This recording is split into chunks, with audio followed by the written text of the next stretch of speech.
Our story begins in the Empire's northern point, a territory known for being wild and dangerous. The ruler of this land is the current Duke, Boli, who's been known for two specific traits since he was a kid. The first is his ridiculously good looks, and the second is his absolute savagery. He's earned the nickname the Black Scavenger, and his glare alone looks like it could kill someone on sight. On top of that, he's a member of one of only two dukedoms in the entire country, making him a top-tier noble. After finishing business in the capital, the Duke tells his aide to prepare for their return north. Then, out of nowhere, he drops a bombshell. "I'm adopting a child." His aide is completely stunned, asking if it's some kind of joke. The Duke just gives him a look that says he definitely does not have time for jokes. And just like that, the search begins at an orphanage in the east. The Duke's presence alone is so intimidating that the second a child lays eyes on him, they start crying. No, seriously, they start wailing their heads off. The caretakers are completely frazzled, trying to calm down the terrified kids. The Duke looks totally over it, asking his aide how much longer this will take. His aide reminds him that this was his idea. He even points out that making every single kid cry is a new record for the Duke. The aide cheekily calls it an accomplishment, while the Duke just gets annoyed, thinking about how disrespectful children are and how it's been a while since his sword has seen blood. The poor aide, Rupert, is internally screaming about how much he hates his job. He can't figure out why the Duke would suddenly want a kid. Turns out, it's because another nobleman was recently bragging about his own child. The guy was going on and on about how happy he is being a parent, while the Duke looked like he wanted to vomit. When the man asked about the Duke's marriage plans, the Duke literally just told him to die. But the guy didn't take the hint and kept talking about how cute kids are. He even said that fatherhood is a sublime experience that the Duke should feel one day. Back in the present, they've now met all 18 children at this orphanage. The Duke is completely unimpressed and tells Rupert to get ready to move on to the next one. Rupert just sighs, thinking that the Empire's #1 groom candidate should just get married instead of going through all this trouble. As they walk through the orphanage grounds to leave, they're suddenly stopped. The orphanage director runs up, calling for the Duke. He starts bowing and apologizing for not being able to treat the Duke properly. Then he starts laying it on thick, talking about how winter is coming and how he's worried the pretty and kind children won't be able to handle it, basically begging for money. Rupert notices how rundown the facilities are and realizes the director has no interest in maintaining the place. Just as he's thinking they'll get the same act at the next orphanage, a loud shout echoes through the yard. A small, scruffy-looking girl is being dragged away, yelling for the man to let her go. In a wild move, she bites the director's hand and breaks free, running away from him. The girl makes a beeline straight for the Duke. She stomps right in front of him, getting his attention by yelling, "Hey, mister."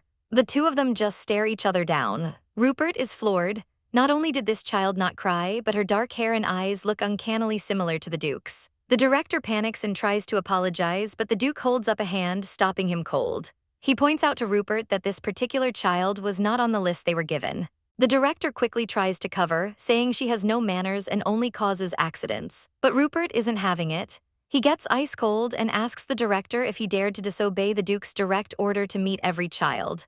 That threat works instantly. The director and his staff slam their faces into the ground and beg for forgiveness. With that handled, the Duke turns back to the little girl and asks for her name. She simply says, "I don't have one."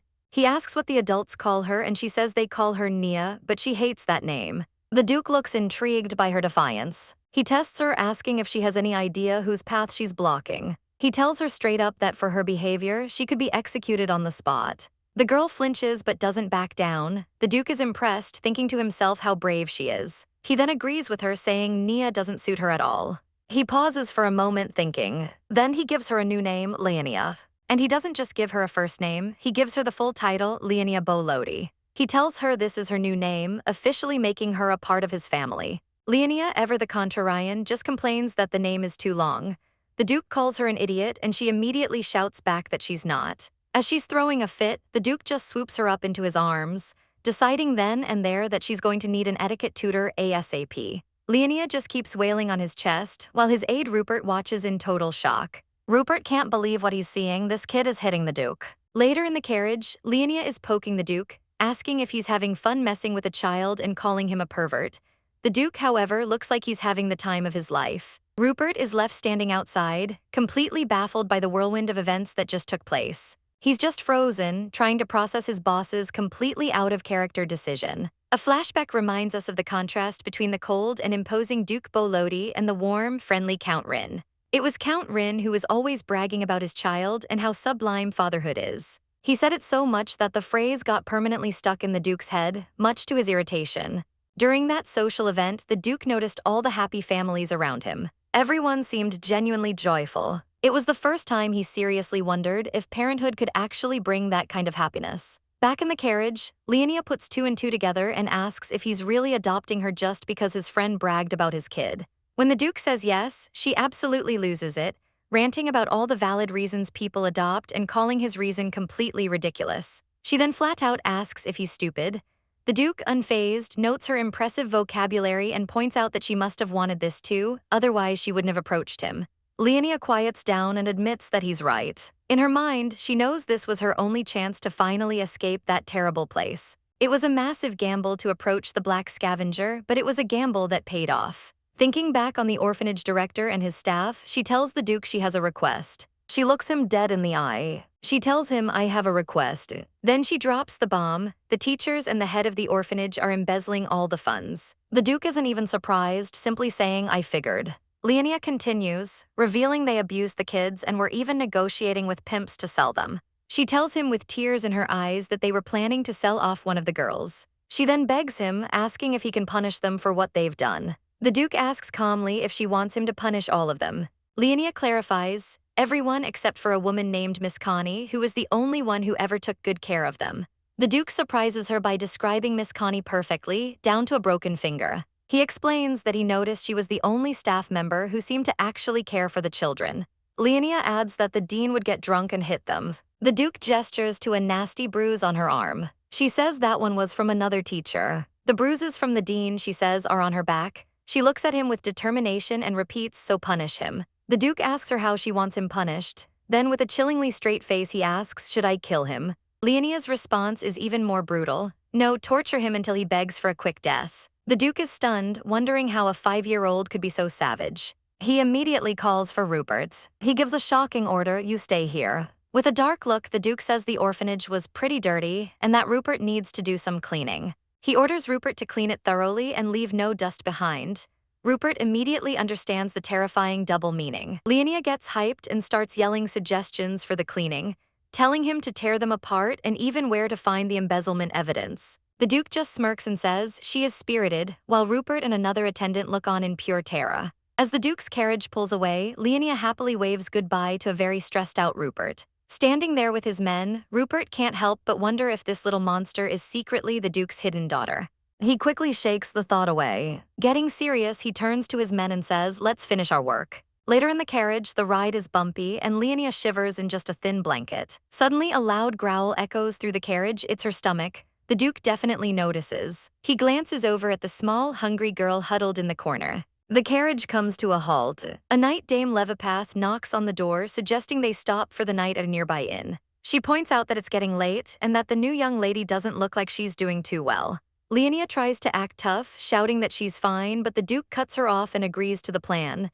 She immediately gets mad that he interrupted her. The Duke calmly points out that she's shaking because she hasn't eaten, yet somehow still has a loud voice. Busted, Leonia just pouts and hides her face in the blanket. They soon arrive at a cozy-looking inn for the night. The Duke gives it a once-over and decides it's an acceptable place for Leonia to rest. He steps outside into the cool night air. He orders Levipath to prepare for their departure as soon as Leonia has her strength back. The knight agrees, but as she turns to get Leonia, the girl suddenly stumbles. Leonia falls off the horse she was sitting on, and everything goes into slow motion. Before anyone can even blink, a hand shoots out to catch her. It's the Duke, who moved like lightning to grab her before she hit the ground. Leonia looks up, completely stunned by what just happened. She's in awe of his insane reflexes, saying she almost died. Dame Levipath is also completely shocked, thinking to herself that the Duke's reaction time is on another level. The Duke hands Leonia over to the still startled knight. He orders Levipath to get Leonia somewhere warm and to feed her right away. The knight introduces herself properly as Meleys and holds Leonia gently.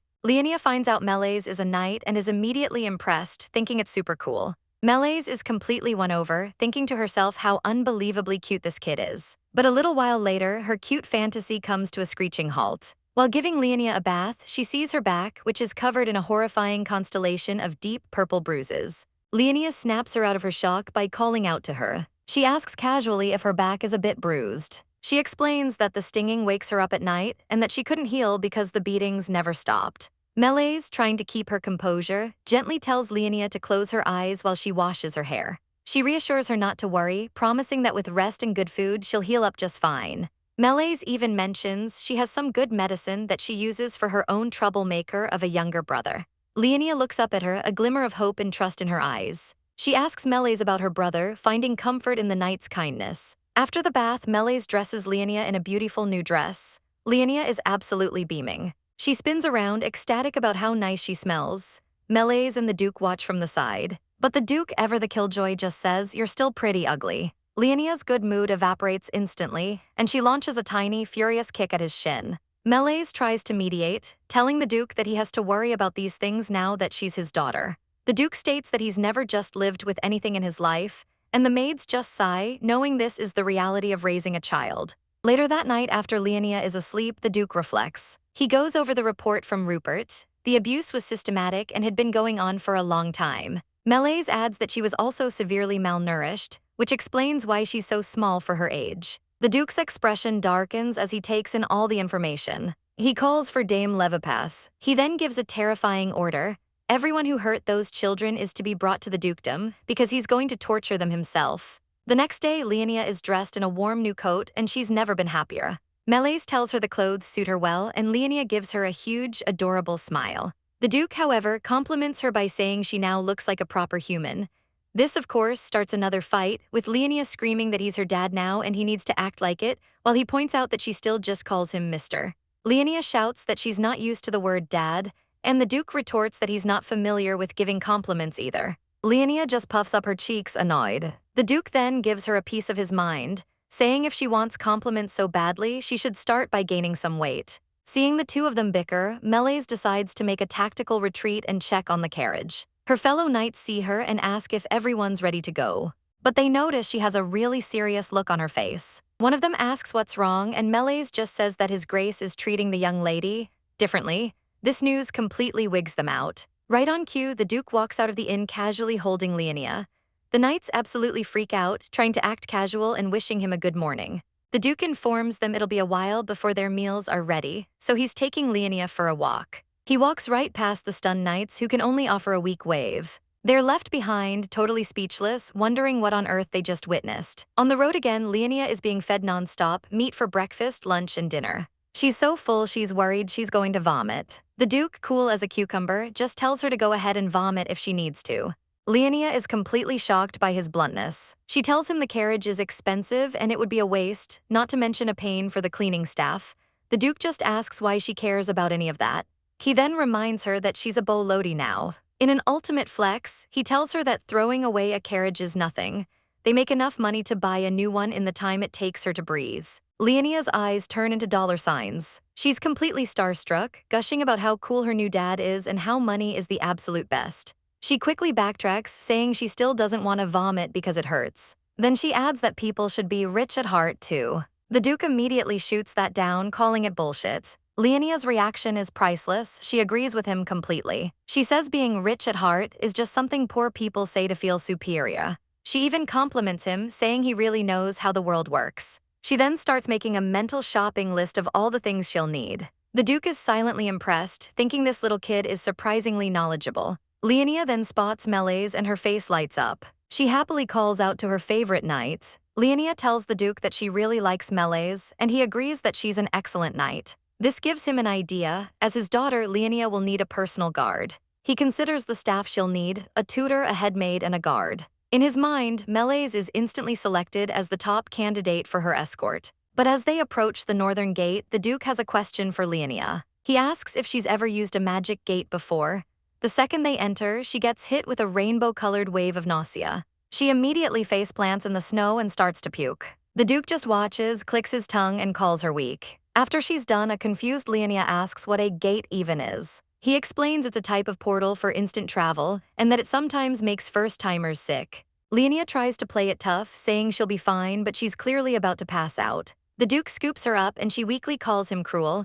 He ignores her, noting that she seems a little better. He holds her as they walk through the snowy woods, surrounded by white lilies. He gently pats her back, but she tells him to stop, worried it'll make her sick again. He just comments on how much she talks. Then with a mischievous look, she asks if she can just vomit on his clothes. He asks if she's mocking him. Finally exhausted, she leans against his chest and starts to drift off. As she falls asleep, the Duke looks down at her and thinks, "You still look ugly," but his expression says something else entirely. The Knights of the Glastigo Order, who have served the fearsome Duke Boli for years, watch this scene unfold. They've always known him as the Black Beast. So for them, seeing their terrifying leader gently holding a child is a beautiful but absolutely bone-chilling sight.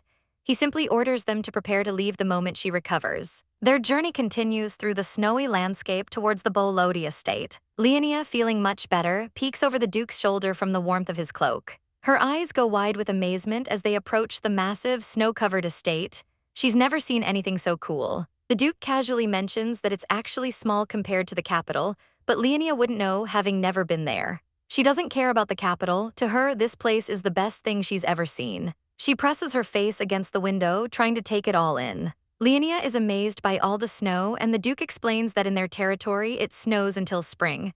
She asks if it's cold, but he just says he likes the cold. The Boli mansion stands before them, a grand and imposing structure in the winter landscape. Inside, the staff is in a frenzy, getting everything perfect for the Duke's return. A woman watches from a window as the Duke's carriage finally pulls up to the main gate. As the Duke steps out, the woman, who appears to be the head butler, greets him, but she's completely thrown when she sees a small child peeking out from behind him. Leonia is absolutely starstruck, exclaiming how huge the house is. As the Duke picks her up, the entire staff lines up to welcome him home, their eyes wide with shock at the unexpected child. Leonia squirms in his arms, feeling uncomfortable with all the attention. The Duke holds her steady. She tells him she's not feeling sick anymore, and he simply says, "I know," without looking at her. Leonia, however, can't stay quiet for long.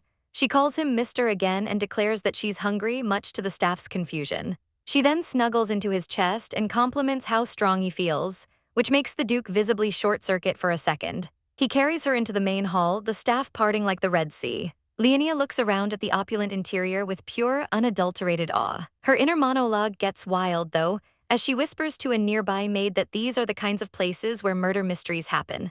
This sets off a hilarious chain reaction among the staff, with Leonia asking if there's a jail in the basement and the Duke casually confirming it. The head butler, trying to regain control of the situation, tells the Duke he must be tired from his trip. He compliments her on taking care of the mansions. We learn her name is Kara. Then he gives her an order: summon the best designers and craftsmen in the territory. Kara is confused and hesitantly asks why he needs them. The Duke looks down at Leonia and states plainly that there's no suitable place in the entire mansion for her. Kara's eyes widen as she finally understands. Seeing the head butler staring, Leonia gives a polite little hello and introduces herself. But the Duke immediately corrects her, reminding her that the name he gave her was longer and asking if she plans on only using her first name from now on. Leonia sheepishly asks if she's even allowed to use the full name. He gives her a look that says obviously, and she gets the message. With a newfound confidence, she puffs out her chest and declares, "My name is Leonia Boli." The Duke gently pats her head. For the first time, he gives her a genuine, gentle smile. The praise makes Leonia blush and squish her own cheeks in delight. Kara and the rest of the staff watch this tender moment, completely bewildered. To them, it's a beautiful scene, but one that their minds literally cannot process. Kara takes a moment to compose herself. She decides to prepare their meal, sensing that things are about to get very busy around the mansion. And she's right. The rumor mill starts churning immediately, with the staff buzzing about the Duke bringing home a child. The most shocking detail, the child has black hair just like the Duke. The maids start gossiping, wondering if the Duke had a secret lover.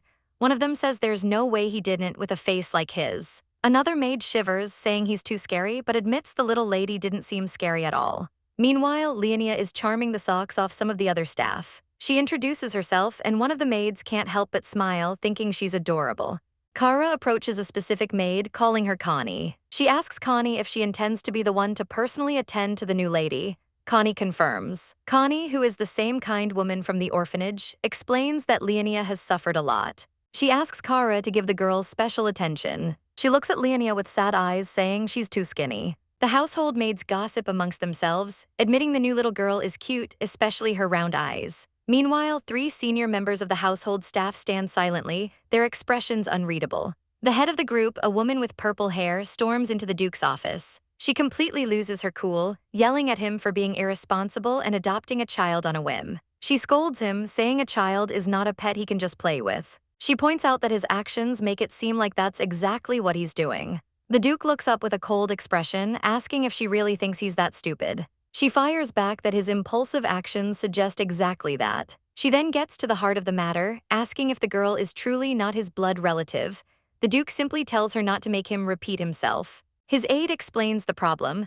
The girl has black hair, a trait known to belong exclusively to the Duke's family, the Boli. Her sudden appearance and unique hair color are already causing problems. It's only a matter of time before rumors spread like wildfire that she's the Duke's illegitimate daughter. The Duke cuts them off, ordering them to focus on getting the girl healthy and to stop bothering him with questions. The purple-haired woman sighs, asking what his long-term plan is. He states simply that he's going to raise her, as if it's the most obvious thing in the world. Relieved that he at least seems to care, the woman points out they need to do damage control for the rumors his actions have started. She asks him directly how he plans on dealing with the gossip.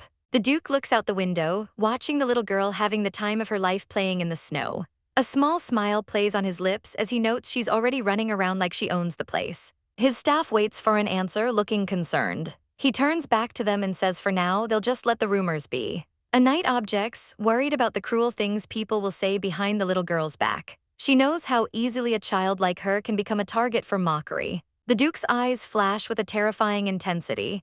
He says no one will be stupid enough to insult her to her face, but if they do, he promises he'll personally grant them the glory of getting absolutely wrecked by his blade. Just then, a guard named Manwha enters the room. He announces that their beloved guests have arrived, and the Duke's expression turns dark. Elsewhere, the little girl bursts through a door full of energy after playing outside. A maid greets her, and the girl happily recounts how deep the snow was. She excitedly declares she's going to build a giant snowman next time. The chef then appears, offering her a snack for playing so hard. He presents her with a huge, delicious-looking focaccia bread, and her eyes sparkle. She thanks him politely before digging in. She takes a massive bite, clearly loving it. With her cheeks full, she gives an enthusiastic thumbs up, saying it's amazing. Suddenly, a female knight, Meleys, arrives. The little girl excitedly calls out her name. Meleys greets her warmly, giving her a friendly hug. She gently tells the girl she should speak more informally with her, as it's improper for a lady of the house to be so formal with her own knight. The little girl replies with wide-eyed innocence that Meleys worked so hard to become a knight, which makes the knight blush. Meleys then informs her that the Duke is looking for her. The girl's mood instantly sours as she dreads being asked to act pretty again. Meleys just smiles, telling her she thinks she'll enjoy this surprise. She's led to a room where a pony with a ridiculous bow is waiting. Her face falls and she screams, "What the hell is this?" The staff are stunned, with one of the maids commenting that she sounds exactly like the Duke. Meleys can't help but smile at how similar the two of them are. The Duke tells the girl she should be thankful for a gift, but she just complains that it's way too much. He then looks at her and says he has a request in return. He wants her to act pretty for him at least once a day. The girl defiantly asks what will happen if she doesn't. He calmly replies that it just means he's not raising her right, but he won't kick her out over it. She bluntly asks if he's a pervert, but the Duke just smiles, asking when she's going to start calling him dad. She quietly agrees to try. A hilarious montage shows her begrudgingly practicing a cute pose. Back in the present, she's still hesitating. The Duke holds out his hand, confusing her. He drops a small pouch into her palm. He calls it a prize for every time she acts pretty. The knight Meleys is floored, realizing the cold-blooded Duke is bribing his daughter with strawberry milk candy. The girl Leonia turns to Meleys and asks why the Duke wanted to see her anyway. Meleys' expression suddenly turns grim. Leonia notices her change in mood. Meleys explains that the guests they are about to see are bad people. She reveals they are the ones who hurt Leonia in the past. Meleys holds her tight, worried that seeing them again will be too painful for her. She offers to take her back to her room instead. She even says she'll handle the Duke for her. But Leonia's expression is firm, she's made up her mind. They walk through the massive, snow-covered estate. Finally, they arrive at the doors to the main halls. Inside, a shocking scene awaits. Several men are tied up and kneeling on the floor, her former abusers from the orphanage. The Duke stands over them, his face like ice as he reviews a document. He asks his secretary, Rupert, for a report on the orphanage. Rupert states that it tragically burned down due to a fire accident. The captured men start to panic. He continues, explaining that the authorities have been told everyone perished in the fire. He adds that the only people who truly deserve to die are the ones kneeling before them now. The Duke says it's a shame, claiming he would have brought the other kids to his territory if only they had survived. He says with fake sadness that they might have been saved if his men had just arrived a little sooner. With a flick of his wrist, the Duke incinerates the report with a burst of dark, fiery energy. This dude is on another level. His eyes glow red as he stares down the terrified men, his killing intent palpable.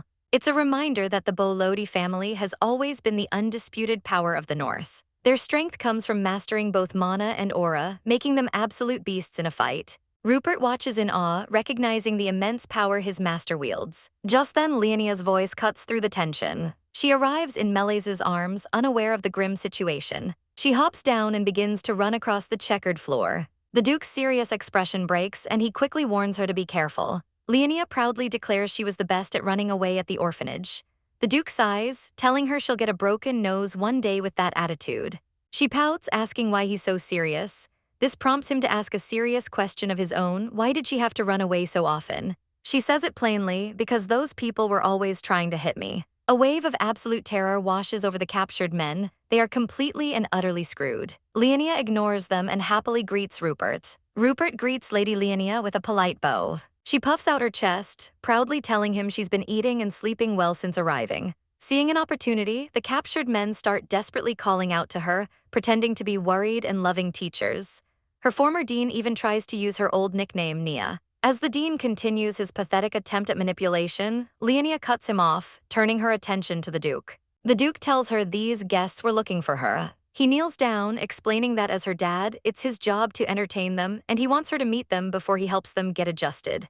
Leonia asks why. He tells her he wanted to see if there was anyone she wanted to spare. Leonia glances at her former abusers, her innocent expression hardening into a cold glare. A chilling question leaves her lips. Why should I forgive them? Her eyes glow with rage as she mutters, crazy bastards spouting nonsense. Then with a terrifyingly sweet smile, she spreads her arms and announces, happy torture time. Leonia begins to point out each of her abusers, listing off their crimes one by one. This one pinched her arms, and that one bragged about whipping kids with a leather belt. She moves on to the next target, exposing a teacher who used the orphanage's limited funds to finance a secret affair. Her eyes glow with a menacing red light as she coldly tells them they really should have lived better lives. She leans in close to the trembling dean, reminding him that she remembers every single detail of her time there. She demands to know why they chose to be abusers when adults are supposed to protect children. The dean is too terrified to speak, so Leonia drops another bombshell to prove her memory is perfect. She corrects his earlier statement, clarifying that she actually arrived in the fall, not the summer. She looks down at him like he's trash, scolding him for not even remembering the dates correctly. Suddenly, she opens a small black box she's been holding. The Duke looks over, curious about what she's brought to this interrogation. She grins, announcing it's a special gift for their guests. The atmosphere instantly turns heavy as the Duke watches her. With a smile that is absolutely diabolical, she calls the gift a requiem for their souls. Rupert is stunned, unable to believe this ruthless child isn't related to the Duke by blood. Between her jet black hair and her savage personality, she fits the Boli family mold perfectly. Then she raises both hands and absolutely violates them with a double middle finger, telling them to go rot in hell. The Duke looks impressed, calling her outburst refreshing, though he teases her about using hyperbole. He hands her a strawberry milk candy, the reward he promised earlier. Leonia is confused, claiming she didn't do anything cute, but the Duke insists she did. He points out that harassing her enemies without mercy was exactly what he wanted. He pats her head, telling her that for a moment she acted like a true Boli. The maids and staff burst into applause, cheering for their lady's savage performance. Even the headmaid wipes away a tear, totally moved by this heartwarming family violence. Rupert stands there sweating, wondering if he's the only sane person left in the room. The Duke picks Leonia up, ready to wrap things up. Leonia protests, begging him not to just kill them quickly because that would be boring. The Duke agrees, saying he wouldn't do something so wasteful and that they need to use these trash humans properly. Leonia pauses, realizing her dad is even crazier than she is, probably referencing something dark she learned at the orphanage. Her face lights up with a twisted idea. They can tie them with ropes and yeet them off a cliff repeatedly. She excitedly explains the physics of it, how they'll bounce up and down until the rope eventually snaps. The Duke rubs his chin, genuinely considering it, noting there's a perfect cliff behind the mansion.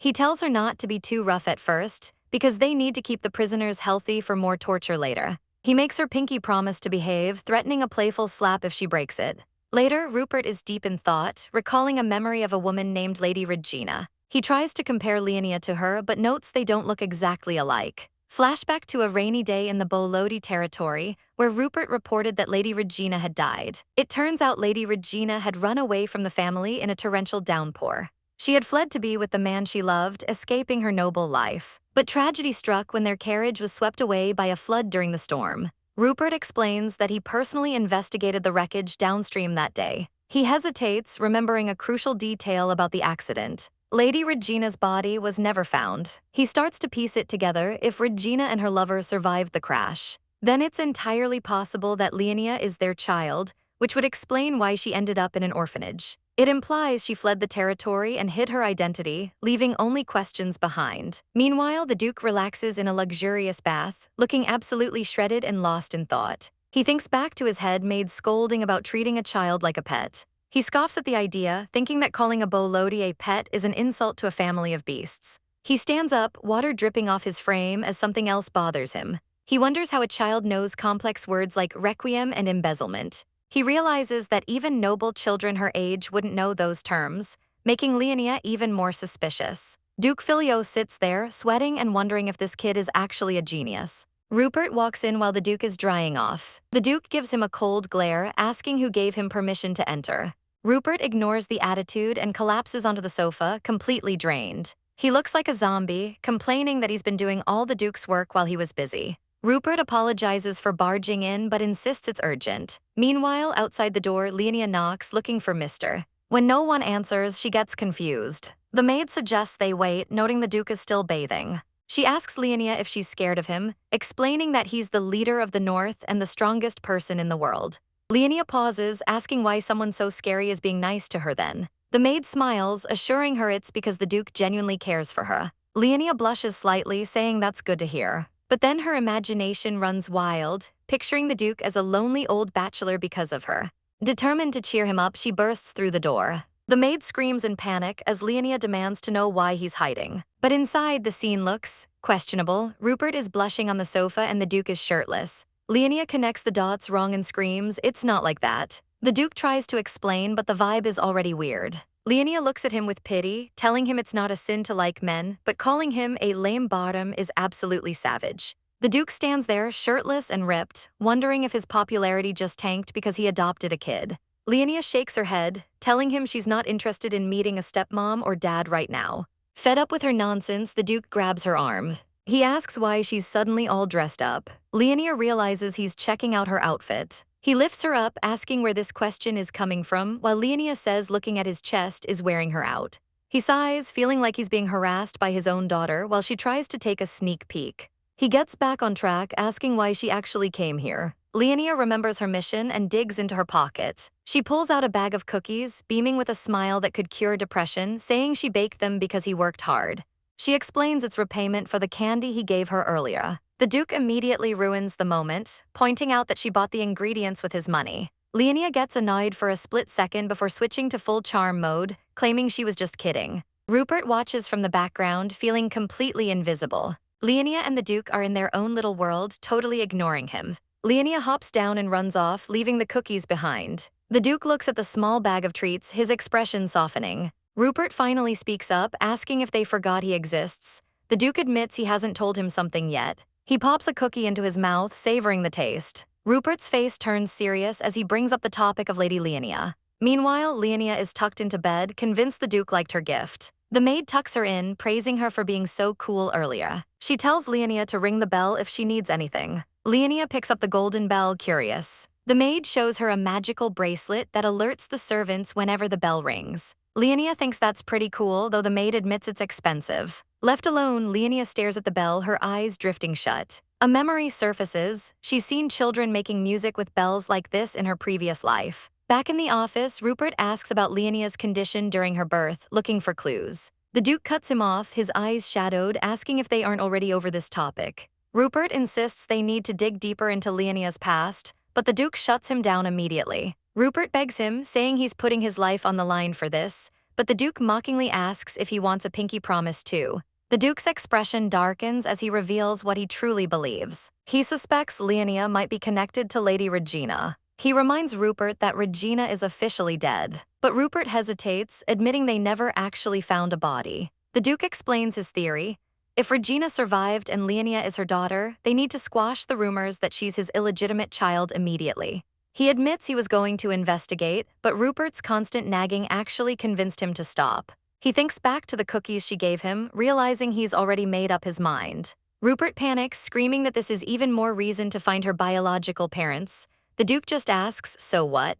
Rupert argues that being the daughter of a runaway disgrace is a terrible background for Leonia compared to being the Duke's illegitimate child. The Duke agrees, noting that being the illegitimate daughter of the Northern Duke holds way more clout than being related to a runaway.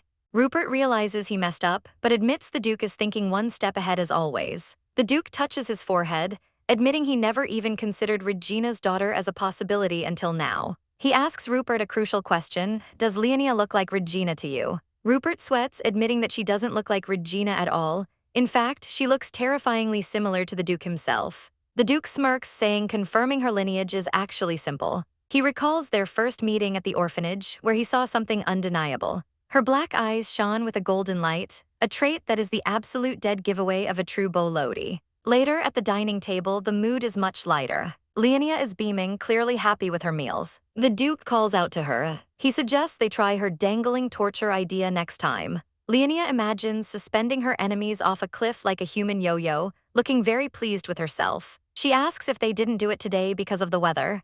The Duke confirms it, saying only his knights would freeze. He casually remarks that they really should have hung the criminals up yesterday, just normal dad talk. A maid brings Leonia a red cape, and she thanks her enthusiastically. She poses, proudly declaring she looks like Superman. The Duke is confused. She explains Superman is the guy who wears his panties over his clothes. The Duke is horrified, asking if perverts like that actually exist. Leonia defends the hero, but the Duke is stuck on the fashion choice. She gushes about how cool and sturdy Superman is, completely ignoring the Duke's concern. She runs off down the hall, and the Duke warns her she's going to faceplant and break her nose if she keeps running like that. Later, the Duke hands her a book she requested. He looks at the cover, questioning her choice. The title is Life is Meaningless, This Kid is Hardcore. He tells her she should be reading fairy tales, not existential crises. She retorts that he gave her permission to read anything in the library. He asks why she picked that specific one. She looks him dead in the eye and says, from my experience, life is truly meaningless. The Duke feels a pang of guilt, realizing the orphanage must have been absolute hell for her to think that way. He gently asks if she ever wants to see her birth parents. She admits she doesn't remember anything before the orphanage and declares that he is her parent now. She looks up with wide eyes, asking if she needs to remember them. He pulls her into a hug, telling her it's fine if she doesn't. To cheer him up, she pops a strawberry milk candy into his mouth. He mumbles that at least she remembers he's her parent, even if she won't call him dad. Leonia gets feisty, asking if he wants to fight. She starts throwing tiny, harmless punches at his chest, shouting, "Miss, miss." Suddenly, the Duke grabs her arm and pulls her close, demanding to see her eyes. He stares intensely, searching for the gold light, while Leonia just assumes it's an impromptu staring contest and glares back like a boss. Leonia and the Duke are locked in an intense staring contest across the fancy room. The tension is thick enough to cut with a knife as the Duke's eyes glow ominously. Suddenly, he breaks the silence and orders all the maids to leave immediately. Leonia looks around in confusion, wondering why the mood shifted so fast. Once the room is clear, the Duke leans back and prepares to drop some truth. He bluntly states that he hates people who act important when they aren't, and Leonia wonders if he's holding a grudge. Then he looks her dead in the eye and says, "It looks like you're my niece." Leonia starts sweating bullets, insisting she's just a random orphan he found. But the Duke isn't buying it. He points out that her body shares the Boli traits. He explains that black hair is a genetic trademark that only runs in his house. He brings up how she bared her fangs at him earlier, which caught his interest. Usually, young magicians leak mana as a defense mechanism when they're scared. But the Duke clarifies that what she did wasn't mana at all. It was straight-up bloodlust, accompanied by her eyes changing color, a signature move. He reveals that back at the orphanage, her eyes were glowing because her power resonated with his. Leonia realizes that she wasn't scared back then because the energy felt completely natural to her. The Duke explains the lion's fang ability, which acts like a beacon to other family members. It finally clicks for Leonia. She isn't just a lookalike, she's the real deal. She pinches her cheek to check if she's dreaming, and the Duke decides to stretch her face like pizza dough too. Now that the ice is broken, Leonia nervously asks the most important question. She wants to know exactly who gave birth to her. The Duke answers without hesitation, it was his older cousin. He remembers her clearly, describing her as the most annoying woman in the world. Leonia's mind flashes back to the original novel she read about the Duke of the North and his romance. It was supposed to be a fun, cliché fantasy story she knew well. But when she first woke up in this world, reality slapped her in the face. She found herself in a filthy shed, surrounded by other suffering orphans. Instead of a noble lady, she had respawned as a confused, penniless child. It was a nightmare scenario, totally different from the romance novels she expected. She spent her days gathering wood and struggling to survive in the cold. That all changed when a luxurious carriage rolled up to the orphanage one day. The moment she saw the crest on the door, she knew exactly who was inside. It was the Black Lion, the main character of the story. Realizing she was inside the book, she decided to roll the dice on a risky gamble to get his attention. She originally planned to just become a maid to escape that hellhole, but the Duke went totally off script and gave her the name Leonia Boli. Back in the present, the Duke holds her hand, confirming she really is his flesh and blood. Leonia forces a smile, realizing this plot twist is way crazier than the original story. She thinks it's absolutely wild that he's dropping these massive secrets casually after breakfast. Overwhelmed by the info dump, Leonia hops off the couch and sprints away. The headmaid chases after her, shouting for her to slow down before she trips. The Duke watches her go, simply telling her to ask Kara if she has more questions. Leonia dashes into a quiet room to catch her breaths. She practically slams into the glass door in her hurry to find the maid. When Kara catches up, Leonia whispers that she needs to discuss a serious secret. The maid is confused by the sudden urgency but agrees to sit down with her. Leonia places her hand on Kara's, looking super serious for a toddler. She reveals that the Duke already told her everything about her past. She asks directly about the person who gave birth to her. Kara's expression softens, realizing the Duke finally spilled the beans about Leonia's mother. Leonia confirms the details with Kara, asking how the Duke knew for sure. She points to her own mouth, mentioning the beast's fangs the Duke told her about. Apparently, her mother had the exact same sharp canines. Suddenly, Kara tears up and Leonia realizes she might have touched a nerve. Kara wipes her eyes, admitting that the memories of Lady Regina just hit her hard. She quickly pulls herself together, thanking Leonia for the concern. Leonia hesitates, then asks the big question, does the Duke hate her mother? Kara immediately denies it, explaining that Lady Regina was a wonderful person. She describes her as kind, beautiful, and a total romantic who loved peace. Leonia listens intently, trying to picture the woman who gave birth to her. But then Kara drops the other shoe. Regina was also completely clueless. It turns out Regina was a naive idealist who followed the Duke around relentlessly as a kid. Her intentions were innocent, but to a young Duke, she was basically a shadow he couldn't shake. Leonia realizes her mother wasn't just nice, she was a total pain in the neck. In a harsh world, there's nothing more annoying than a blindly optimistic idealist. That explains why the Duke found her irritating. She probably never read the room. Leonia actually starts to feel a little sorry for her mom's lack of awareness. She asks how her mother's story ended. Kara reveals that Regina ran away with a mysterious wandering knight because the family disapproved. It sounds like a fairy tale, giving up everything for true love and riding off into the sunset. But Leonia's expression goes completely deadpan. She calls Cap immediately, thinking that wandering knight sounds like a cover story for a total loser. Kara notices Leonia's skepticism and tries to shift the topic. She asks if Leonia wants to visit Regina's resting place or learn more. Leonia smiles sweetly, thanking Kara for the info, but she's good for now. Kara is surprised the child isn't more curious about her own parents. Back in the room, Leonia tells the Duke she sees no point in crying over people she doesn't remember. She pragmatically decides to focus on her future survival instead of the past. Suddenly, the Duke starts patting her head. He remarks that Leonia is definitely more like him than her mother. He looks genuinely relieved that his niece has some actual common sense. Now that they're bonding, Leonia asks to see her friends from the orphanage. The Duke confirms they've been moved to a facility in his territory and promises to take her when the weather clears. Leonia's face lights up instantly, making him pinky promise on the spot. The Duke smiles, but Leonia's thoughts quickly shift back to business. Later, the Duke is lounging around, and Leonia questions why he isn't working. He tells her to worry about herself and stop making a mess while eating. Leonia is covered in crumbs and furiously defends her messy eating habits as part of her look. She climbs up the couch, challenging his authority like a tiny boss. She mutters that she won't be staying here long anyway, so it doesn't matter. The Duke mentions he has to wait until the monsters start roaming again. Leonia raises an eyebrow at his scary word choice, but he ignores her. He explains that once the snowstorms stop, he has to go out and cull the monster numbers. He spins her around to fix the ribbon in her hair while talking about slaughtering beasts. He notes that clear weather makes the job faster, so he's just waiting for the sun. He promises to take her out there later, which sounds terrifying. Leonia panics, asking why on earth he would take a kid to a monster battlefield. The Duke drops the bombshell, because you're my successor. Leonia is absolutely shook, asking why he doesn't just get married and have his own kids. He claims parenting is more fun than marriage, and Leonia gives him a cheeky grin, asking if it's because of his aide, Rupert.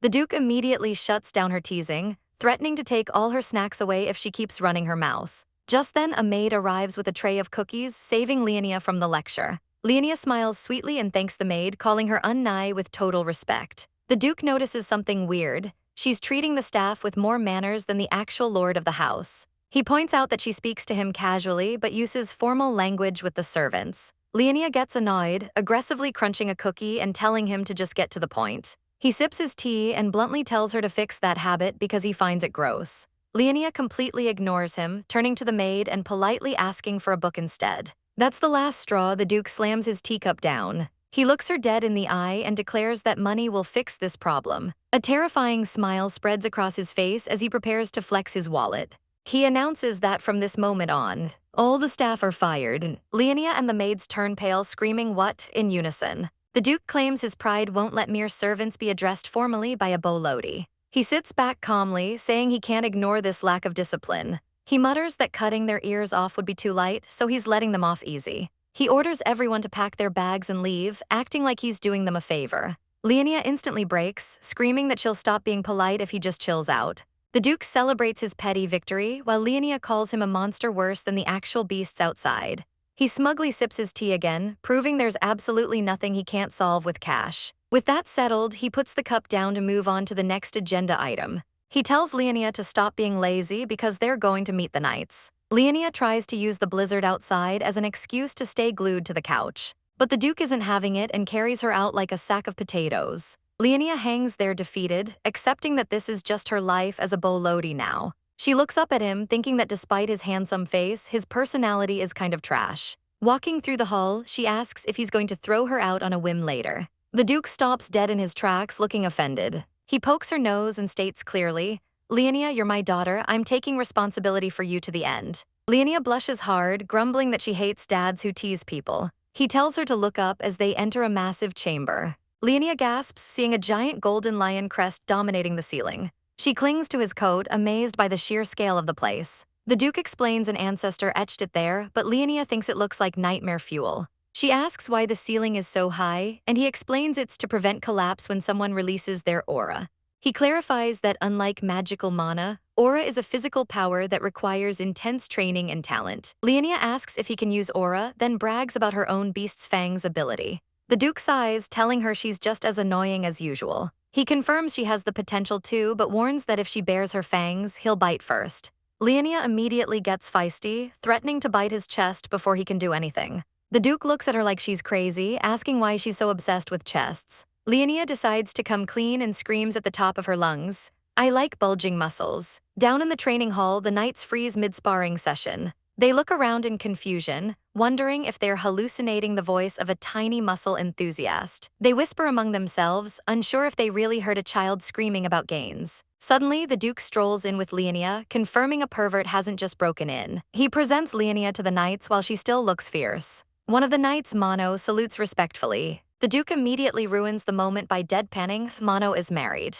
Leonia immediately roasts the Duke, asking if he's just jealous that his muscles don't stack up to the younger knights. The Duke decides to ignore the slander and loudly calls for everyone's attention. He introduces the squad as the Glastigo Knights, the protectors of the North. Leonia realizes it's time to switch to polite mode and prepares to charm them. The Duke watches closely, thinking it's good for her to bond with her future protectors before things get dangerous. He officially introduces her as his daughter, Leonia. Vice Captain Mono Kiers steps up to greet her, and Leonia responds with perfect etiquette. The Duke looks down at her, clearly feeling like a proud dad watching his kid nail a recital. But the mood shifts when Mono reports that the monster hunt this year is going to be brutal due to aggressive cubs. Leonia gets bored of the serious talk and demands to be put down immediately. The Duke drops her off next to Melee's, figuring she'll annoy the female knight less than the others. Leonia hisses at him for treating her like a nuisance, but he just smirks. He claims he just wanted to mess with the knights a little, but Leonia reminds him that pranks require consent.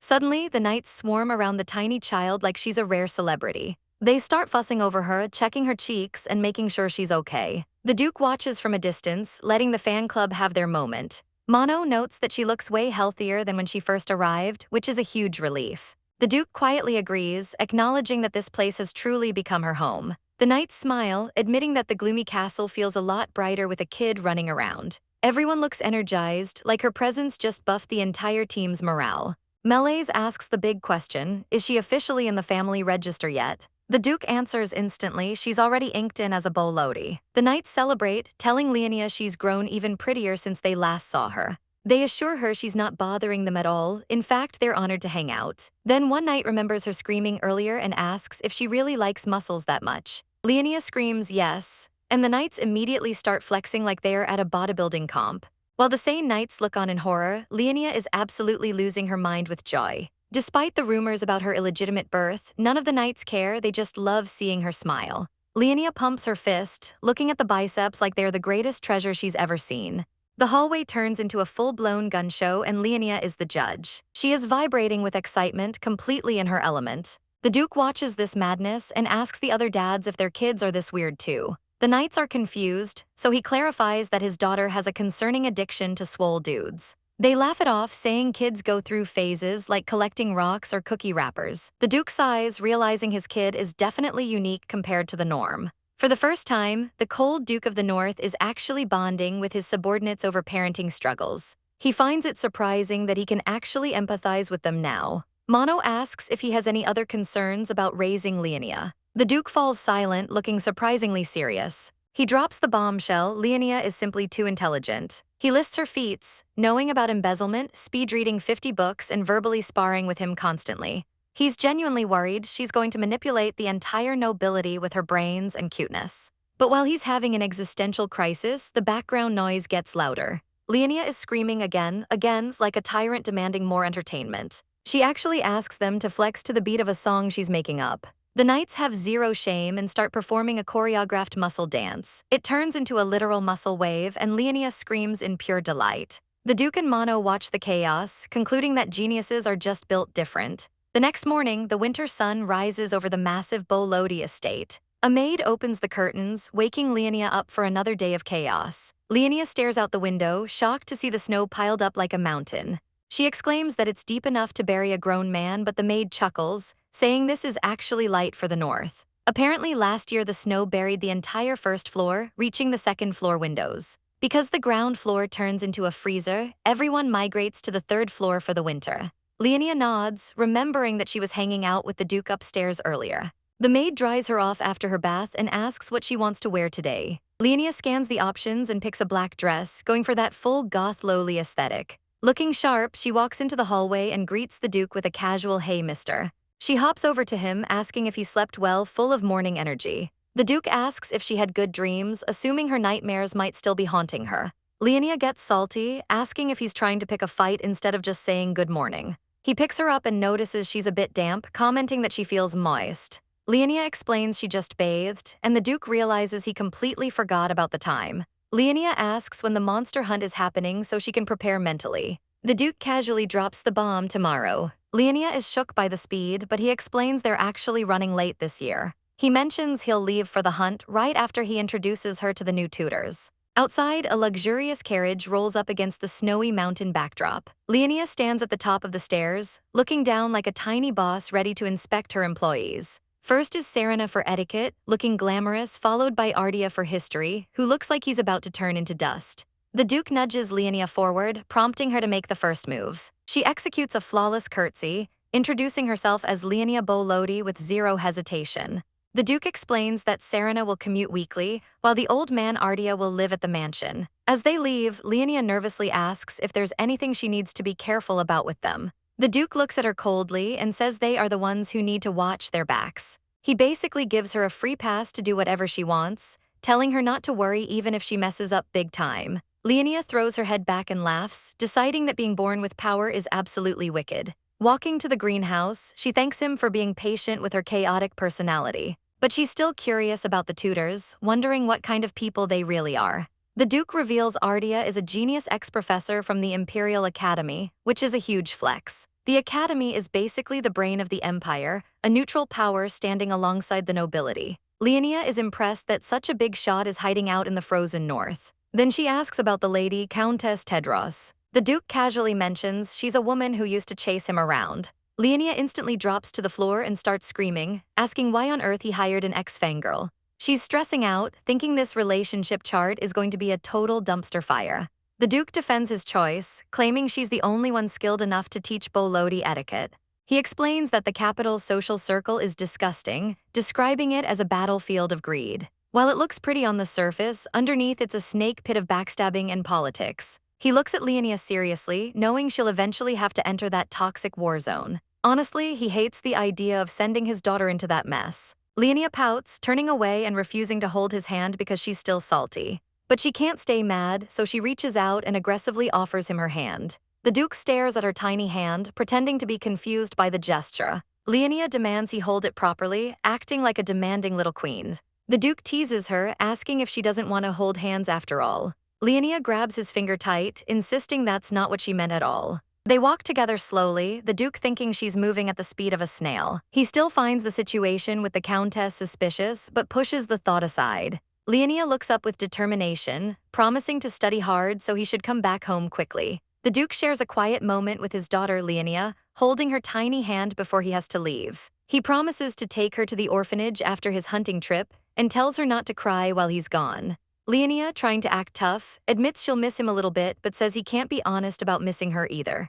The day of the monster hunt arrives, it's cold, dark, and snowing. Leonia is outside, having woken up early to see her dad off, and she is absolutely exhausted. The Duke finds her and asks why she isn't sleeping, joking that her mouth is going to rip from yawning so much. The cold hits Leonia all at once and she shivers. She looks up at him with sleepy eyes, sad that he's leaving. He picks her up, telling her not to force herself to stay awake and to go get more sleep.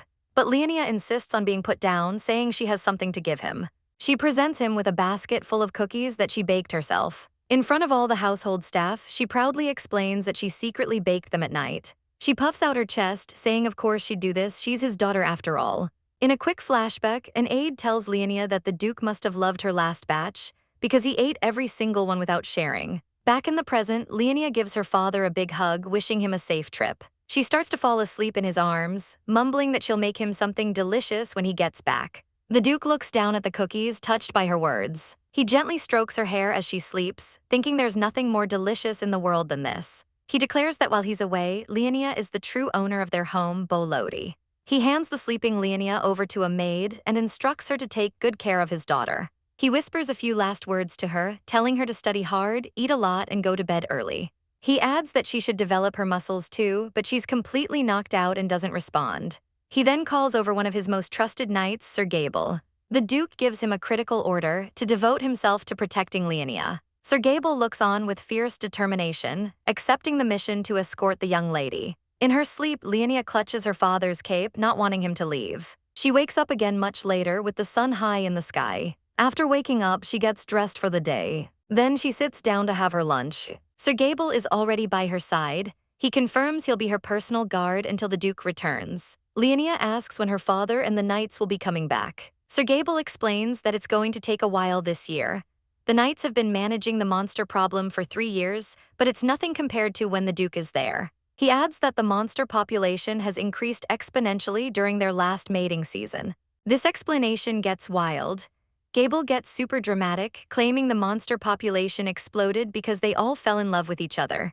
Leonia and Gable have a bizarre, tearful moment, agreeing that love is truly a wonderful thing. But then Leonia asks what happens after that, and Gable's face goes from emotional to terrified. Their conversation is interrupted by the arrival of an old, scholarly-looking man. Leonia and a crying Sir Gable stare at the newcomer. The man is her new tutor. He's not worried about the mansion's facilities even though he's old. He reveals to a surprised Leonia that he is also from the north. The tutor gives a hearty laugh, already fond of his new student. Later, a new teacher, a blonde woman, begins Leonia's etiquette lessons. They start with greetings, and Leonia follows her instructions perfectly. The teacher is shocked, praising Leonia for being such a fast learner. Leonia just gives a smug little smile, thinking to herself that this is nothing. The teacher admits that, frankly, she was worried about teaching her. She quickly apologizes for her bluntness, but Leonia just smiles, completely unfazed. The teacher says Leonia resembles the Duke, mature and beautiful but with areas that need improvement. In response, Leonia just holds up a fork with a piece of cake on it for her teacher.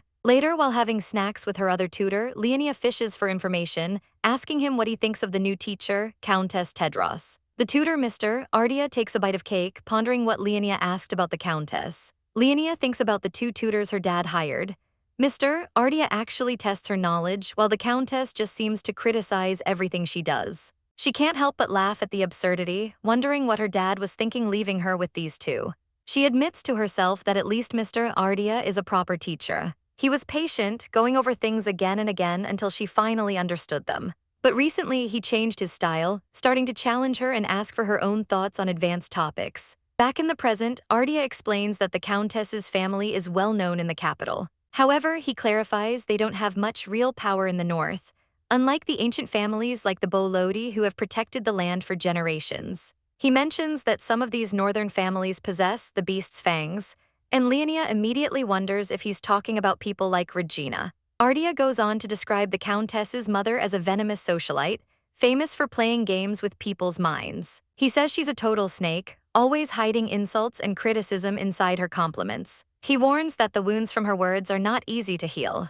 He looks at Leonia with sudden concern, asking if the Countess has already started messing with her. Leonia holds up 3 fingers, confirming it's already happened 3 times. She remembers the Countess's backhanded compliments about her flaws, a clear jab at her origins. The next time, the Countess mocked her for being lucky the Duke took her in. And the last time, she looked down on Leonia for her low birth, no matter how hard she worked. Leonia is absolutely fuming, veins popping on her forehead as she thinks, and the Duke called her sensible. She proudly tells Ardia that none of the Countess's cheap shots worked on her. But then her face turns dark and she stabs her fork down with some serious force. With a terrifying look in her eyes, she says that if Lady Tedros is begging for death, then maybe she should grant that wish. She then nonchalantly tells the terrified tutor that she'll just tell the Duke everything when he returns. Ardia freezes, realizing the truth. This little girl is just like her father, a cruel and heartless black beast of the north. He sees that she's not just a child, she's a predator waiting for the perfect moment to strike. He calmly sips his tea, accepting that the House of Tedros is now completely doomed. Later that night, a maid named Connie tucks Leonia into bed. After the maid leaves, Leonia's eyes pop open, she is wide awake. She sits up and pulls out a large glass jar, emptying its contents onto her bed. She counts the candies her father gave her, realizing he gave her more candies than the number of days she's been living there. Thinking about how he's late to return, she reflects on her past life as a frail orphan. But her life changed completely when she met the Duke and became his adopted daughter. It all feels like a dream, and she misses him dearly, hoping he'll come back soon. As she drifts to sleep, she remembers her etiquette class is tomorrow. Meanwhile, deep in a snowy forest, the Duke faces down a massive, snarling red monster. The beast roars and the Duke's eyes glow a menacing red. It's on. He moves like lightning, easily dodging the monster's charge. The beast lunges forward with its huge maw wide open. The Duke leaps impossibly high into the air, soaring above the creature. He brings his sword straight down, aiming for a kill shot. In a flash, the monster is absolutely wrecked, collapsing to the ground in a bloody heap. But the Duke's work isn't finished. He immediately asks his knight where the beast's offspring are. The knights report that there's no sign of any young monsters nearby. The Duke finds the situation deeply unsettling. He knows this species should be hiding with its young, not rampaging violently like this. Something is definitely wrong. He makes a command decision, they're getting off the mountain now. The knights are overjoyed, practically bursting into tears of relief at the thought of going home. The Duke calls over one of his younger knights, Sir Levipath. The knight approaches, looking a bit nervous. The Duke asks a very unexpected question. Does he know any good places to buy snacks for children? The knight mentions a bakery his brother loves. The Duke's interest is piqued, and he asks what kind of snack his brother usually gets. The knight tells the Duke the pastries are called Fluffy Cloud Cream Puffs. Back at the mansion, Leonia's etiquette lesson is wrapping up, and the Countess is praising her performance. With a smug smile, the Countess suggests they end the class for the day. Leonia knows exactly what's coming. She's got this woman figured out and is just waiting for the Duke to return so she can expose her. As Leonia bows, the Countess grabs her arm, her grip surprisingly tight. She whispers another one of her classic backhanded warnings, but Leonia isn't fazed. She knows the Duke cares for her and this teacher is about to get wrecked. But then she remembers her tutor's words, wounds of the heart are difficult to heal. For the first time, Leonia wonders if the Countess's constant digs about her position have actually been hurting her. The Countess's words echo in her mind, my position. The Countess goes on a whole rant, reminding Leonia that she should be grateful to the Duke for everything. She even has the nerve to say that it's because of the Duke that she was able to meet Leonia. Then comes the final blow. She tells Leonia to try harder so she isn't a nuisance. Leonia keeps her composure, stating that she's always mindful of the Countess's words. The Countess eats it up, thanking her for her understanding. But then Leonia drops a bomb.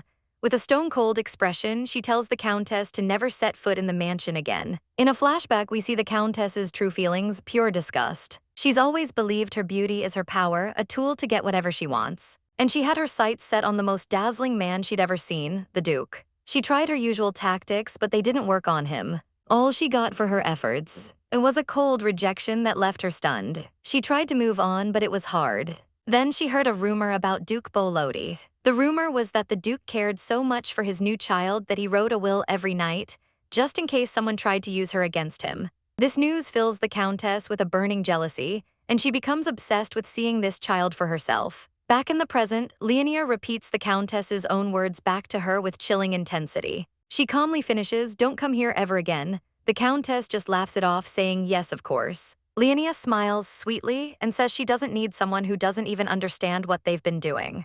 She dismisses the Countess, telling her to see herself out. The Countess finally loses her cool and scrambles up the stairs. She pauses on the landing, giving one last look back. She sneers, thinking Leonia's power is limited. But when she turns around, she finds her path blocked by Sir Gable and the maid, Connie, who are not looking pleased. The Countess tries to play it off as a misunderstanding. She backpedals hard, claiming she might have unintentionally hurt Leonia's feelings. Suddenly, Leonia's eyes begin to glow. Sir Gable recognizes the sign of her beast's fang activating and yells for Connie to get back. The room is hit with an invisible force, throwing everyone off balance as magic crackles in the air. The Countess is on the floor, terrified and crying. Leonia's eyes are blazing gold as she reminds the Countess that her words will be engraved in her heart.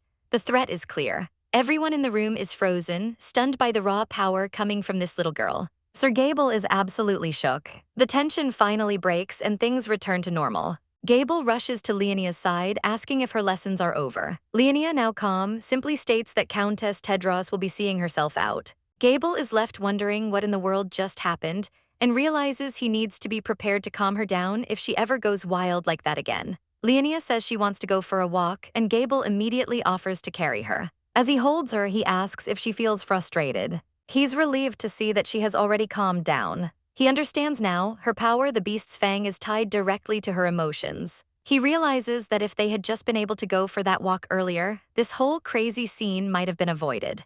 The Countess is a crying, terrified mess on the floor. Leonia stands over her, her face cloaked in shadow, and begins to list off every single one of the Countess's verbal crimes. She recounts the insults one by one, calling her an unrefined, illegitimate child lucky to be rescued, and telling her that her background would never disappear. With her eyes glowing a terrifying gold, she asks the Countess if she really thought she could hide her disgusting thoughts with pretty words. The Countess is getting absolutely crushed by Leonia's magical power, sputtering as Leonia demands to know what she said today. Leonia presses her, asking what she meant by "know my place and don't cause the Duke trouble." As the Countess's hand starts to bleed from the magical pressure, Leonia asks her one final question: "What is my place in this house?" Leonia grabs her chin, forcing the Countess to admit what she really thinks of her, a filthy orphan without a mother. Sir Gable is in full-blown panic mode.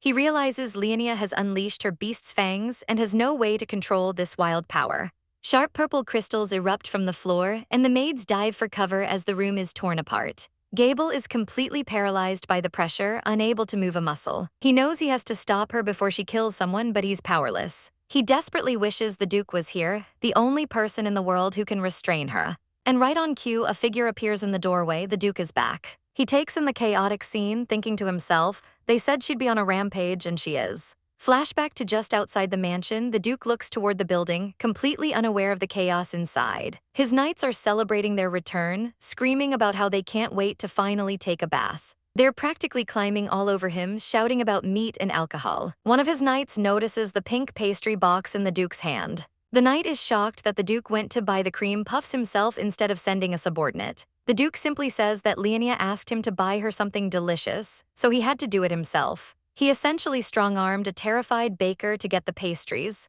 with his knight noting that the owner probably won't be sleeping tonight. As they approach the entrance, the Duke imagines his daughter waiting for him, probably annoyed that he's late. But then he feels it, a massive surge of magical energy from inside the mansion. He knows something is seriously wrong. He instantly recognizes the out-of-control power as the beast's fangs. He orders his knights to stay back and storms into the mansion alone.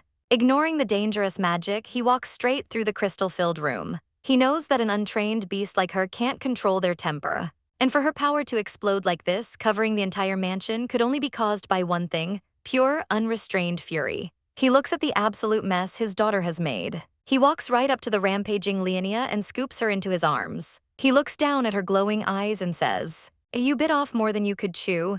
With a single touch, all the chaotic magic vanishes, just like that. Sir Gable lets out a huge gasp of relief. The immense pressure is gone and everyone can finally move again. The Duke demands a report, and Gable immediately apologizes for failing to protect Leonia. Gable explains that the countess had offended her, and the Duke's eyes start to glow a dangerous red. He confirms the countess was trash-talking his daughter. The Duke's silence is terrifying. He hasn't even drawn his sword, and that's what makes Gable truly nervous. Leonia, completely drained, has passed out in his arms. The Duke looks down at the mess, finding the whole situation darkly amusing. He casually hands the box of cream puffs to Gable. He states coldly that this all happened while he was away fighting for the kingdom.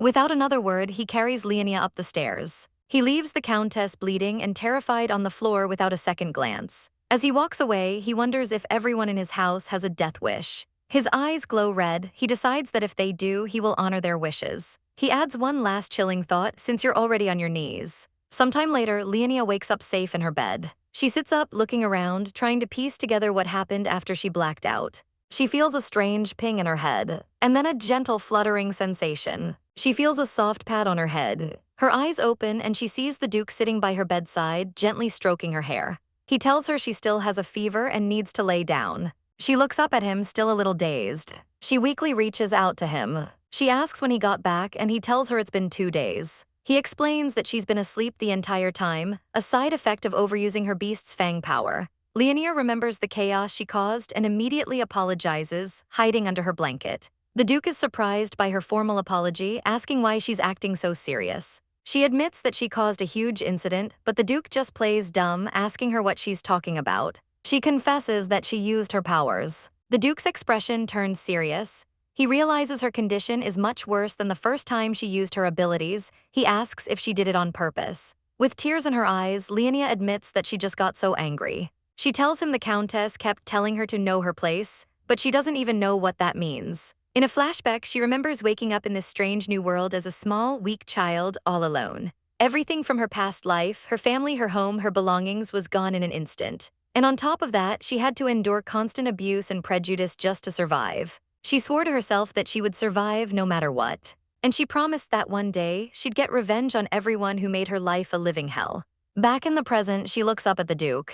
Crying, she asks him who she is. Is she just an orphan, a lucky adopted child? The Duke listens as she lists all the labels people have thrown at her. She recounts how she miraculously met him and was given the name Leonia. She was treated with a kindness she'd never known, and it started to heal her heart. But deep down, she could never shake the feeling that none of it was truly hers. The Countess's words about knowing her position just poked at all of her deepest insecurities. She confesses her biggest fear. In the original story, the Duke never had an adopted daughter. Leonia Boli never existed. She feels like an outsider who doesn't belong. She breaks down, sobbing into her pillow. The Duke gently pats her back, calling her names. He calls her Leo, his personal nickname for her. Leonia's head pops up, cheeks puffed out in anger. The Duke just gives a little smirk. She completely loses it, screaming at him for laughing at her.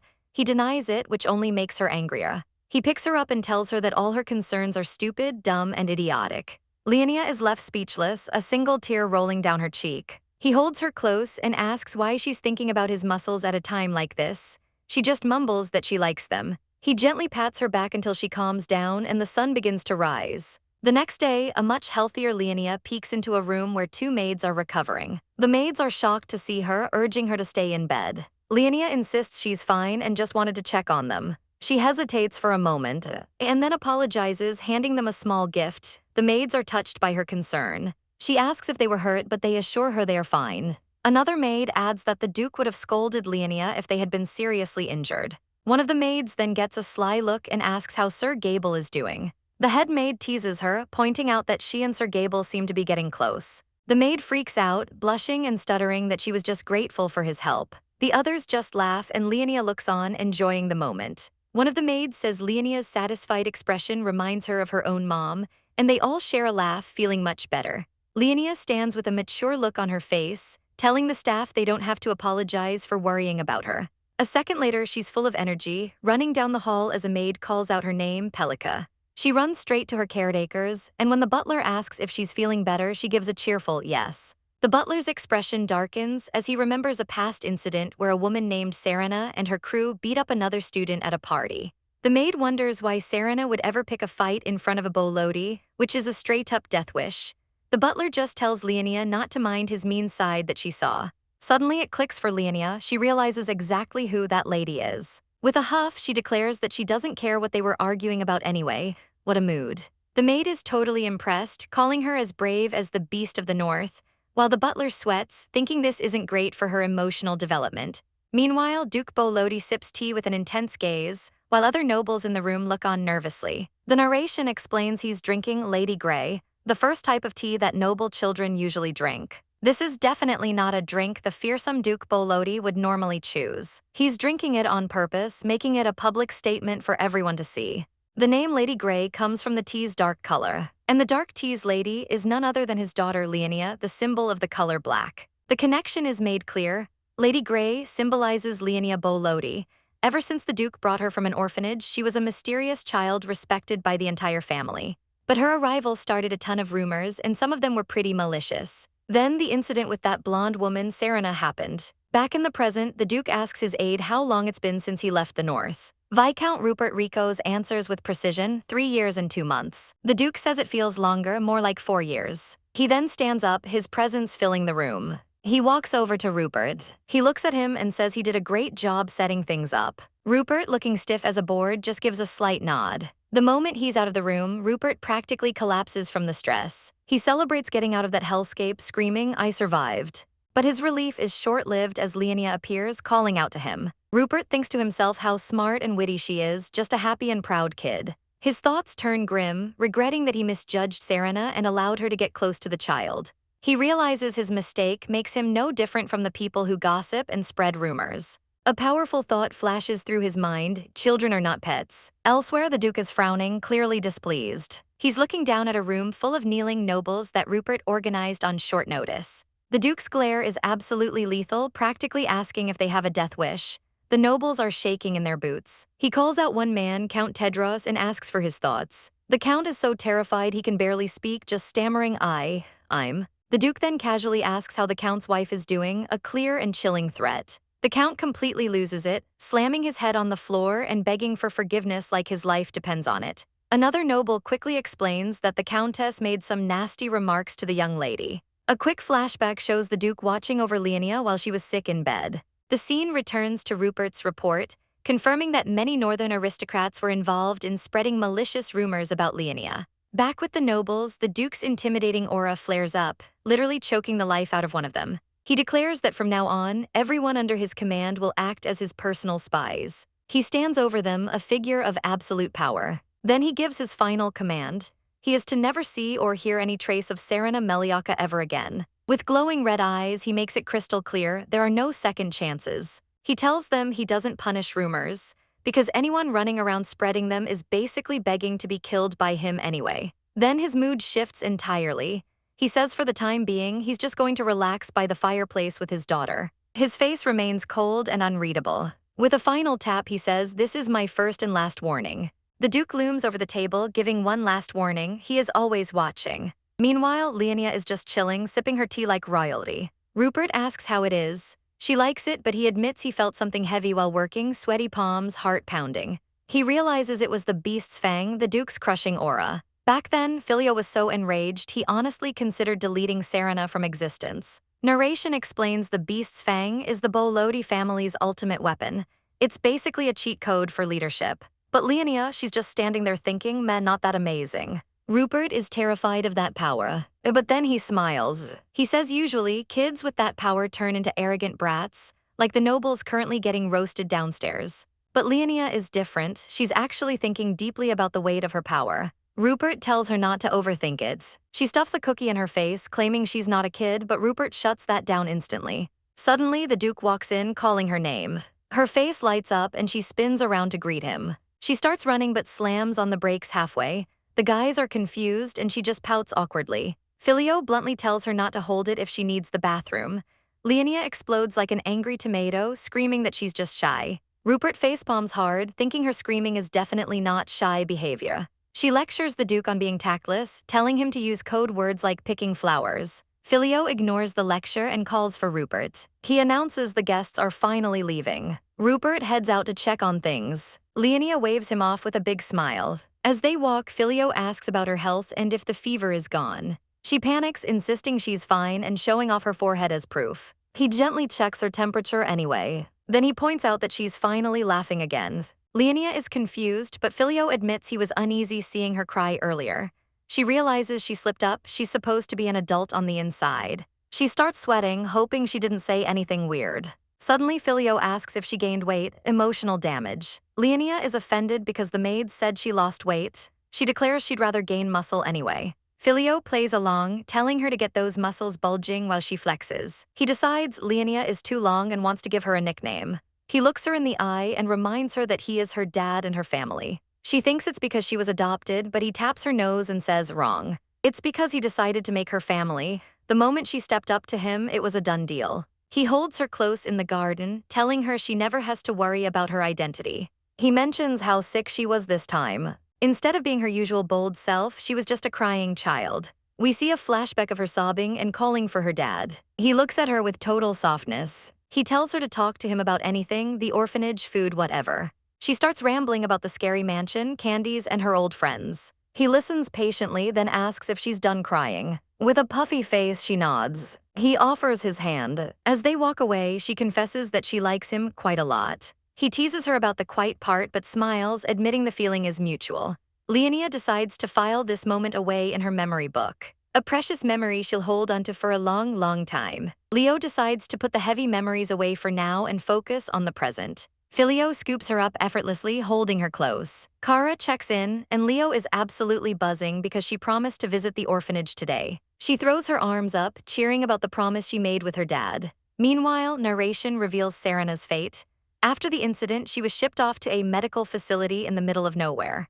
Basically, her family exiled her to the woods to save face. A brutal but fitting end. But the best part, Leo got a massive settlement payout from the nobles. She is literally swimming in cash now. Later, she spots Filio working with Rupert in the hallway. She stops to admire how cool her dad looks while he's in work mode. She points it out to Kara, totally fangirling over him. But then she realizes Rupert isn't there to play. The poor guy is stuck doing actual work. She runs up to Filio, claiming they are twinning with matching outfits. Filio points out the colors are different, but he just smiles and rolls with it because she's adorable. They head out for their trip, leaving Rupert behind to handle the boring paperwork. As they leave, Leo puts in a very specific request for dinner, something with chicken. She demands the one with cream sauce, practically drooling on Filio's hair. They hop into the carriage, and Leo realizes it's the same one she traveled in last time. She proudly announces that since she didn't vomit this time, she's cleared to ride it again.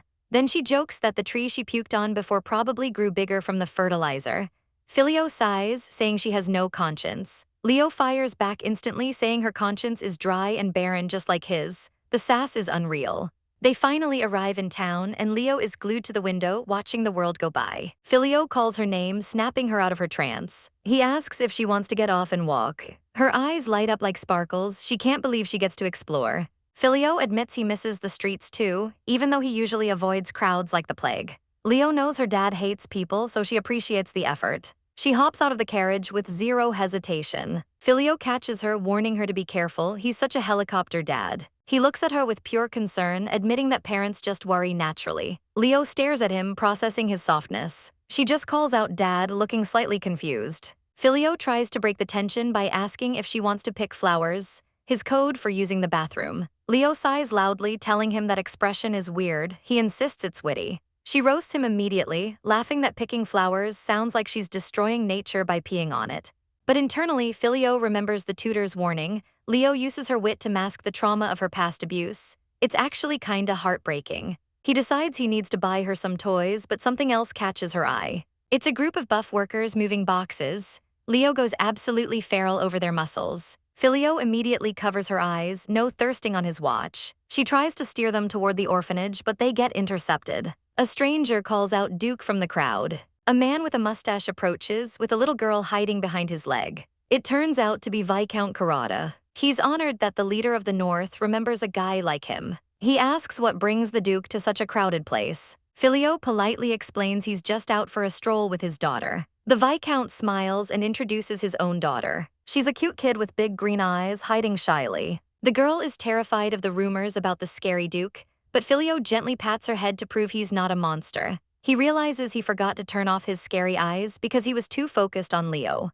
But Leo isn't having it. She suddenly shouts that she's done sightseeing, stepping in like a jealous bodyguard. Filio introduces Leonia, patting her head gently. Viscount Karada apologizes for the delay and introduces himself. Leonia does a perfect curtsy, introducing herself as Leonia Boli. But the Viscount's daughter Flomis is hiding behind him, sobbing her eyes out. Flomis introduces herself through tears, looking absolutely miserable. Viscount Karada explains she just turned 7. Then looking straight at Leonia, Flomis smiles through the tears and calls her a baby. Leonia is absolutely shook. She stammers, confused about how old Flomis thinks she is. Later, Leonia is being carried by a maid and worries she's too heavy. The maid insists she needs to gain more weight. Leonia pouts, complaining that her dad called her a pig earlier. The maids try to save it, saying he meant an adorable piglet. Nice try. Leonia isn't buying it, grumbling that he probably meant she'd be good to eat in 2 months.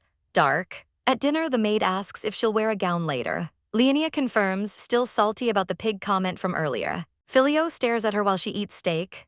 Leonia snaps, telling him to quit staring. If she liked the food, she'd say so. After a bath, Leonia bursts into the room like she owns the place. Filio, looking casually majestic in a robe, asks if she washed up. She screams yep, and immediately sits down to protect her spine for her old age. Filio is baffled by this weirdo logic. She shoves her hair in his face, asking if she smells good. He confirms he's said it before. Narration reveals that despite his cold exterior, Filio always clears his schedule for her. He always listens to whatever nonsense she has to say. Leonia nods off, exhausted from their trip to the market. Filio decides it's bedtime and picks her up. He carries her through the massive, empty room. The maids try to take over, but he waves them off. He's got this. He tucks her into bed gently. Half asleep, she mumbles about candy. He kisses her forehead and tells her to sleep well. She demands that he dream of her and nobody else, possessive much. She drifts off with a satisfied smile. Outside the room, Filio sighs, looking like a runway model in his robe. Rupert is waiting with paperwork, noting that the lady went to sleep early. He smiles, commenting that she's pretty even when she sleeps. Filio's mood instantly tanks. He asks, "Why do you say that?" leaving Rupert completely confused and sweating bullets. Filio drops a bombshell. Rupert is apparently a candidate to be her new escort. Rupert panics, mentally listing all the work he already does: adoption papers, investigations, hiding evidence.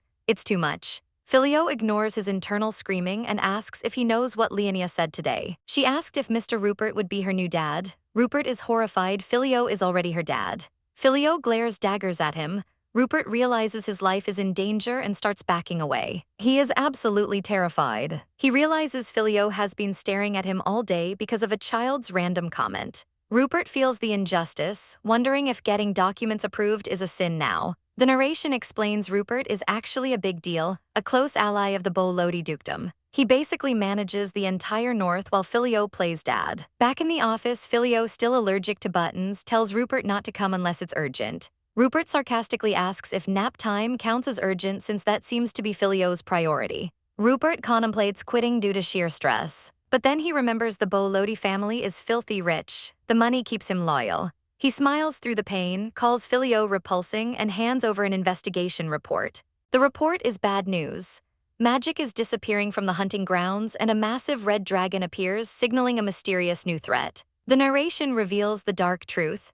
This entire mess started because rich nobles wanted illegal exotic pets. These aristocrats thought they could tame wild beasts just for fun, completely ignoring the danger. But buying baby monsters is a recipe for disaster where the ending is never happy. Once those cute pets grow up, they turn into ferocious killing machines that can wreck entire villages. Back in the library, Filio reviews the investigation reports, focusing on the servants hired by the suspicious nobles. He demands names, his eyes glowing with intensity. Rupert reports that Count Meliaka and Baron Gleis have been moving servants around suspiciously. The patterns don't match up, suggesting they are hiding something major behind the scenes. It seems the Meliaka family suddenly struck gold and bloomed in society out of nowhere.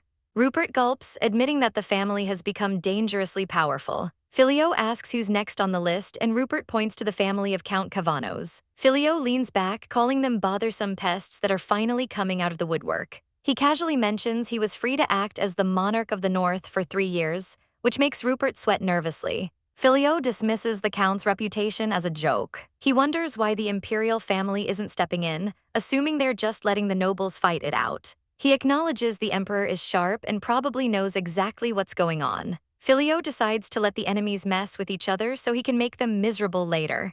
His smile is absolutely diabolical.